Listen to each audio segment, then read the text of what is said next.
Hello नमस्कार दोस्तों, मैं नितिन वालिया। कैसे हो आप लोग सभी? उत्तराखंड टेट की तैयारी करने वाले मेरे सारे व्यूवर्स को पहले तो बहुत बहुत शुभकामनाएं, क्योंकि जल्दी ही हमारा ये पेपर है और इसके लिए आप लोगों पूरी जी जान से मेहनत कर रहे होंगे। और ये आज की हमारी जूनियर एसएसटी की वीडियो होगी। इसके अंदर बेहतरीन मोस्ट इंपॉर्टेंट क्वेश्चनों को हम लोग डिस्कस करेंगे। तो जैसे कि सबसे पहले मैं बात करूं अपने क्वेश्चन की, सामाजिक अध्ययन के शिक्षण के अनुसार निम्न में से कौन सा ग्लोब का प्रकार नहीं है? तो इसका सही आंसर क्या होगा कि इनमें से कौन सा ग्लोब का प्रकार नहीं है? देखो भाई, जिस प्रकार से मैप होते हैं, हमारे मानचित्र होते हैं, फिजिकल मैप होता है, पॉलिटिकल मैप होता है, खाका मैप होता है, तो इसी प्रकार से यहाँ पर एक भौतिक भूगोल ग्लोब भी है, राजनीतिक ग्लोब भी है, खाका ग्लोब भी है। तो ये तो हमारे बिल्कुल सही है, लेकिन इसने पूछा कि कौन सा गलत है, तो गलत हो जाएगा यहाँ पर प्रतिमान ग्लोब।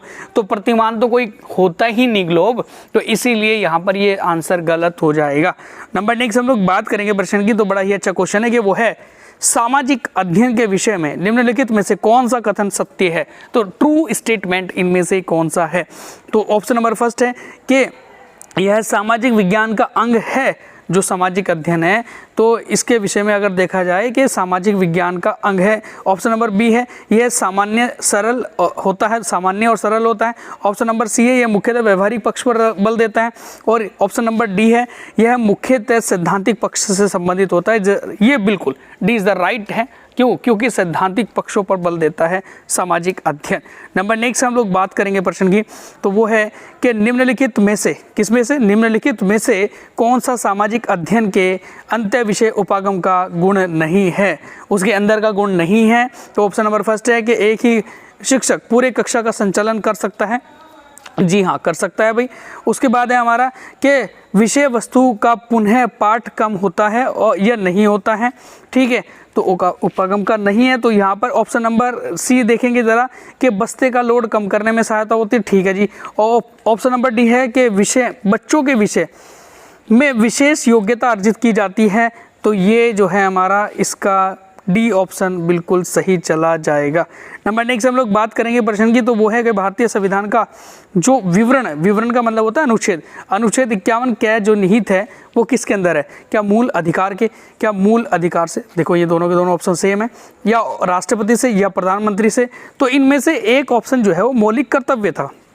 बी ऑप्शन जो है वो फंडामेंटल ड्यूटी से संबंधित है, कर्तव्य से संबंधित है। और इसीलिए भारतीय संविधान का अनुच्छेद नंबर जो 51 है क्या है वो फंडामेंटल ड्यूटी से संबंधित है। और भारतीय संविधान में 51 क्या को जो जोड़ा गया था वो 42वें संविधान संशोधन 1976 में जोड़ा गया था। और ये सरदार सवर्ण सिंह समिति की सिफारिश पर जोड़ा गया था। और फंडामेंटल जो ड्यूटीज़ है इंडिया के कॉन्स्टिट्यूशन में रसिया के देश से ली गई है, या वहाँ से उसका कंसेप्ट देखा हुआ है। नंबर नेक्स्ट हम लोग बात करेंगे प्रश्न की, तो वो है कि गुट निरपेक्ष की नीति को, किसकी? कि गुट निरपेक्ष की नीति को भारतीय विदेश नीति के रूप में स्थापित किसने किया था? तो गुट निरपेक्ष नीति को जो कोल्ड वार चल रहा था अमेरिका और रसिया के बीच में, तो अमेरिका और रसिया के बीच में जो कोल्ड वार चल रहा था, तो उनसे बचने के लिए कुछ देशों ने मिलकर गुट निरपेक्ष नीति चलाई थी। और वो किसके द्वारा चलाई गई थी? वो थी हमारे भारत के जो प्रधानमंत्री थे, पहले प्रधानमंत्री पंडित जवाहरलाल नेहरू के द्वारा गुट निरपेक्ष नीति चलाई गई थी। नंबर नेक्स्ट हम लोग बात करेंगे क्वेश्चन की, तो वो है भारतीय संविधान, इंडियन कॉन्स्टिट्यूशन के किस विभाग के द्वारा ग्रामों को डिज़ाइन करने का निर्देश दिया गया है? मतलब कौन सा ऐसा अनुच्छेद है जिसको ग्राम सभा से या ग्राम पंचायत से संबंधित है इसके अंदर? तो आर्टिकल नंबर क्या? 32 है, आर्टिकल नंबर 40 है, आर्टिकल नंबर 48 है, आर्टिकल नंबर 51 है। तो सही आंसर हो जाएगा option number B is the right है। जो विवरण की बात की जा रही है वो एक आर्टिकल की बात की जा रही है। तो आर्टिकल 40 जो है वो ग्राम पंचायत के गठन से संबंधित है। ओके, नंबर नेक्स्ट हम लोग देखें जरा क्वेश्चन को, तो वो है कि शिक्षण सहयोगी युक्ति के रूप में प्रारंभ का सर्व प्रमुख लाभ क्या है? शिक्षण सहयोग युक्ति के रूप में प्रारंभ का सर्व प्रमुख लाभ क्या है? तो क्या ऑप्शन नंबर फर्स्ट है प्रत्यक्ष सिद्धांत, ऑप्शन नंबर बी है वास्तविक समझ, ऑप्शन नंबर सी है अधिक प्रतिधारणा की शक्ति, या उपरोक्त या अधिक सभी, मतलब सभी के सभी? तो सही आंसर हो जाएगा उपरोक्त सभी इज द राइट है। ये हमारे बिल्कुल शिक्षण सहयोगी युक्ति के रूप में एक सर्व प्रमुख लाभ होते हैं। नंबर नेक्स्ट हम लोग देखें जरा प्रश्न को, तो बड़ा ही अच्छा क्वेश्चन है कि निम्न में से कौन सा सामाजिक विज्ञान के शिक्षण के गुण नहीं है? जो एसएसटी के टीचर होते हैं उसका गुण नहीं है। तो ऑप्शन नंबर फर्स्ट है कि विभिन्न कौशलों के विकास की कला, ऑप्शन नंबर बी है विभिन्न कौशलों के उपयोग का कौशल। ऑप्शन नंबर सी है सहायक सामग्री के उपयोग का कौशल। उपरोक्त सभी कौशल, सही आंसर हो जाएगा उपरोक्त सभी कौशल, ये इसका सही आंसर हो जाएगा। नंबर नेक्स्ट हम लोग बात करेंगे प्रश्न की, तो वो है कि सामाजिक विज्ञान एसएसटी जो है हमारी, एसएसटी के शिक्षण की प्राचीन विधि क्या है इनमें से? तो समस्या समाधान करने की विधि, क्या निरीक्षण करने की विधि, क्या व्याख्यान करने की विधि, क्या फिर व्यवहारिक विधि? तो सही आंसर हो जाएगा option number C is the right है, व्याख्यान विधि। तो जो हमारी सामाजिक विज्ञान शिक्षण की प्राचीन विधि हुआ करती थी वो व्याख्यान विधि हुआ करती थी। नंबर नेक्स्ट हम लोग देखेंगे जरा क्वेश्चन को, तो वो है कि यदि किसी बच्चे ने ग्लोब को पढ़ा है ना, मानचित्र को पढ़ा और सीखा, तो उसने विकसित किया, क्या चीज़ विकसित की? तो भूगोल भंडार कौशल को, भूगोल कौशल को, या भूगोल पुस्तकालय कौशल को, या परिवर्तन कौशल को? तो सही आंसर हो जाएगा option number first is the right है, क्योंकि भूगोल भंडार कौशल जो है, भूगोल के अंदर आने वाली जो बहुत सारी चीज़ें हैं, मटेरियल है, तो उसके कौशल का विकास उसने किया है। नंबर नेक्स्ट हम बात करेंगे क्वेश्चन की, तो वो है एक सामाजिक अध्ययन के शिक्षक कक्षा 8वीं के छात्र मतदान प्रक्रिया को पढ़ाना चाहते हैं, तो उसे सबसे उपयुक्त विधि का उपयोग करना चाहिए। जो मतदान विधि को पढ़ाना चाहते हैं तो सबसे उपयुक्त विधि कौन सी होगी? तो क्या होगी हमारी? वो होगी ऑप्शन नंबर फर्स्ट होगी क्या आगमनात्मक अनुपातित प्रतिनिधि, या फिर ऑप्शन नंबर बी होगी क्या मानक विधि, क्या ऑप्शन नंबर सी होगी प्रोजेक्ट विधि, ऑप्शन नंबर डी होगी डाल्टन विधि? तो सही आंसर हो जाएगा option number C is the right है। क्यों? क्योंकि प्रोजेक्ट विधि के माध्यम से हम लोग एक मतदान प्रक्रिया को पढ़ा सकते हैं बेहतर तरीके से। नंबर नेक्स्ट क्वेश्चन है हमारा, तो वो है कि एक सामाजिक यूरोपीय शिक्षक महाद्वीपों और महासागरों के स्थान को सिखाना चाहता है, तो उसे किस प्रकार का मानचित्र बनाना चाहिए?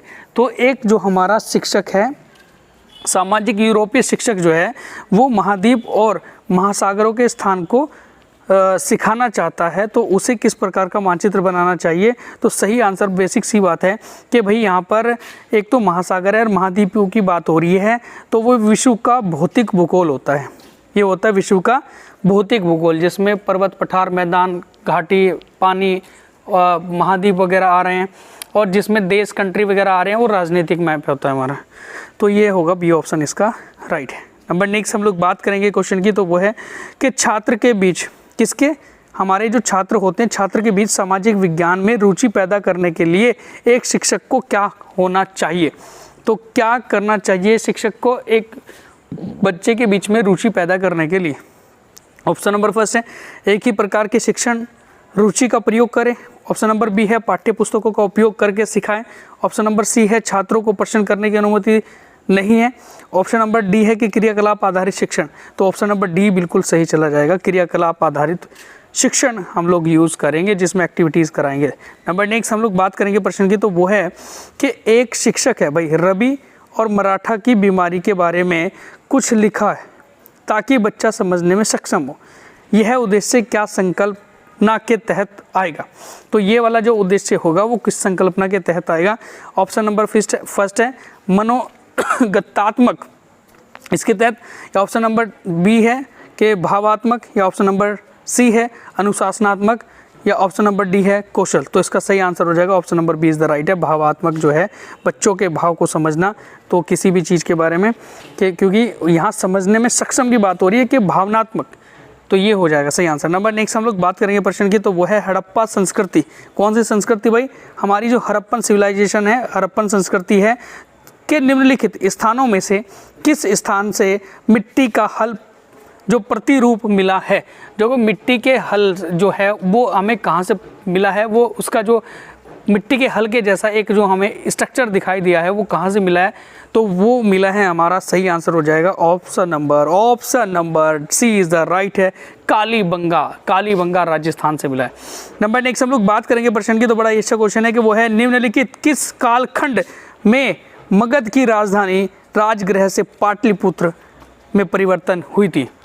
देखो, राजगृह राजधानी हुआ करती थी, सभी को पता है 16 महाजनपदों में एक सबसे शक्तिशाली महाजनपद था मगध।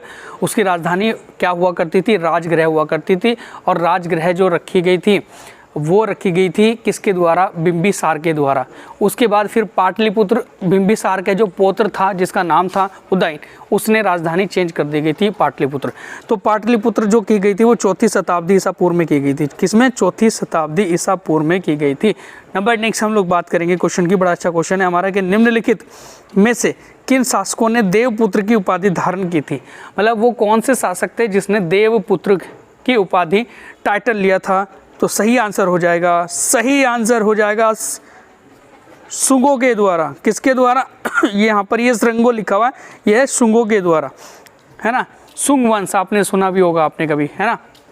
नंबर नेक्स्ट, बड़ा अच्छा क्वेश्चन, बड़ा ही अच्छा क्वेश्चन है कि प्रयाग में किस भाषा से सबसे आगे कौन सा है? प्रयाग में किस भाषा से सबसे आगे कौन सा है? मतलब कहने का तात्पर्य है कि प्रयाग में कौन सी भाषा सबसे अग्रणी है। तो कौन सी भाषा सबसे अग्रणी है? तो सही आंसर हो जाएगा प्राकृत भाषा। प्राकृत भाषा में सबसे अग्रणी है। ओके, नंबर नेक्स्ट हम लोग बात करेंगे क्वेश्चन की, तो बड़ा ही अच्छा क्वेश्चन है। वो है कि आसपास के बौद्ध संगीत के स्थानों का कालानुक्रम सही व्यवस्थित कीजिएगा।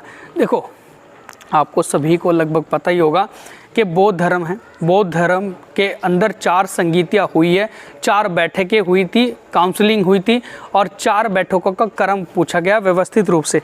तो पहली तो राजगृह में हुई थी 483 में, दूसरी हमारी वैशाली में हुई थी, दूसरी कहाँ हुई थी? वैशाली में हुई थी 383 ईसा पूर्व में, और तीसरी जो हुई थी हमारी, देखो दूसरी हुई थी वैशाली में, तीसरी हुई थी पाटलिपुत्र में 251 ईसा पूर्व में, और फिर हुई थी कहाँ पर? कुंडलवन कश्मीर में 1ली शताब्दी में। तो इसका सही हो जाएगा 1, 2, 4 और 3, ठीक है। ये इसका सही कालानुक्रम है जो इसको सही व्यवस्थित करता है। नंबर नेक्स्ट हम लोग बात करेंगे प्रश्न की, बड़ा ही अच्छा क्वेश्चन है। तो वो है कि प्राचीन काल में वर्णित सुदर्शन झील के निर्माण या पुनर्निर्माण में क्या योगदान नहीं था? मतलब किसका योगदान नहीं था? देखो, कई सारी लोगों ने योगदान दिया है अपना यहाँ पर, मौर्य, शुंग, शकों या गुप्त। तो सही आंसर हो जाएगा इसमें शकों के द्वारा इसका योगदान नहीं था।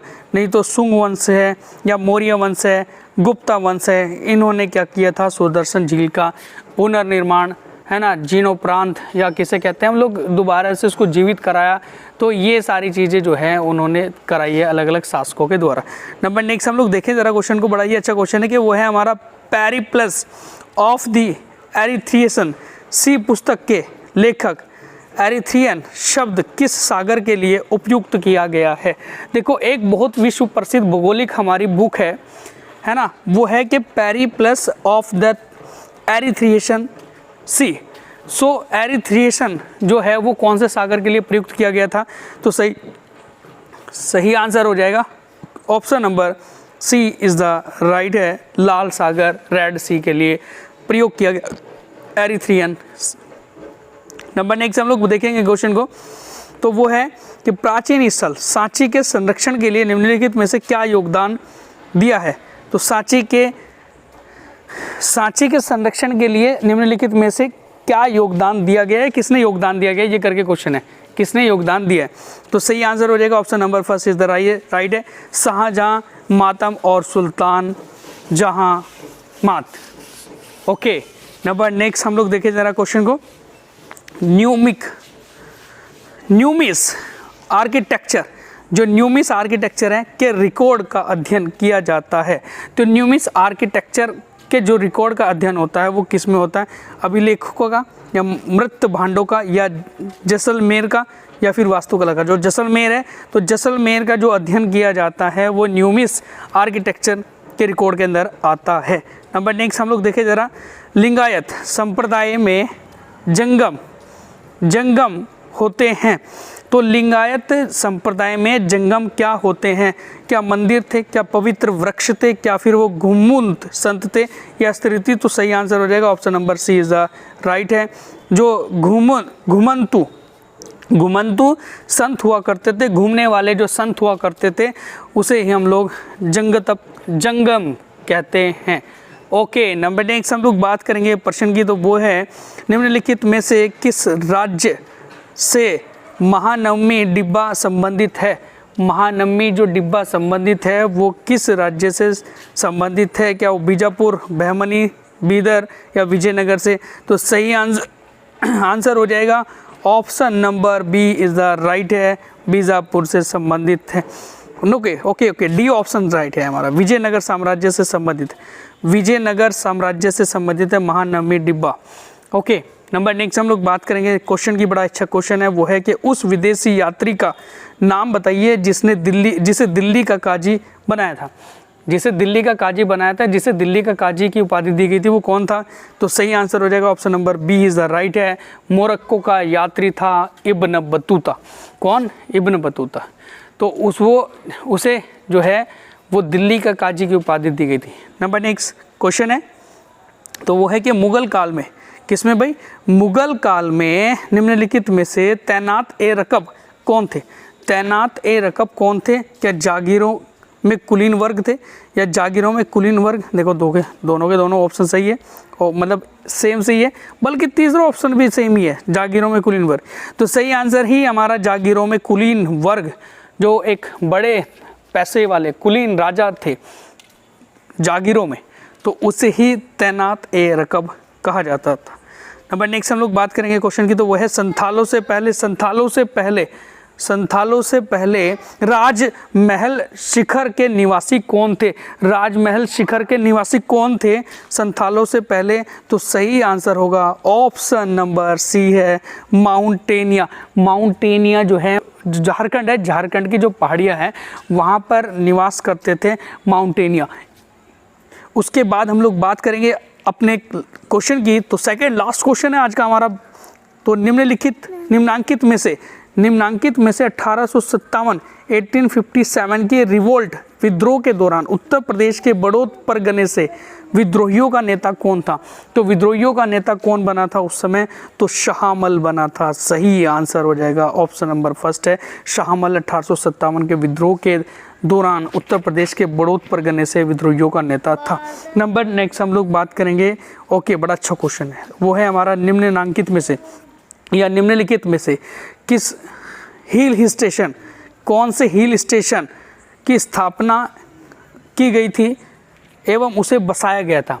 देखो प्राकृतिक तो था, जगह सही थी, लेकिन उसे एक हिल स्टेशन के रूप में स्थापित कर दिया गया था अंग्रेजों के द्वारा। तो वो कौन सा था? तो सही आंसर हो जाएगा option number B is the right है, मसूरी। मसूरी जो है वो प्राकृतिक जरूर था, लेकिन इसे हिल स्टेशन बनाया गया था। लेकिन जो ओरिजिनली हिल स्टेशन था, दार्जिलिंग अपने आप ही हिल स्टेशन है प्राकृतिक रूप से। ओके, तो ये थे आज के बड़े महत्वपूर्ण 30 क्वेश्चन जो हमारे उत्तराखंड SST के थे। अगर आपको हमारी दी गई जानकारी अच्छी लगी तो प्लीज़ वीडियो को लाइक करें, चैनल को सब्सक्राइब करें, and thank you so much.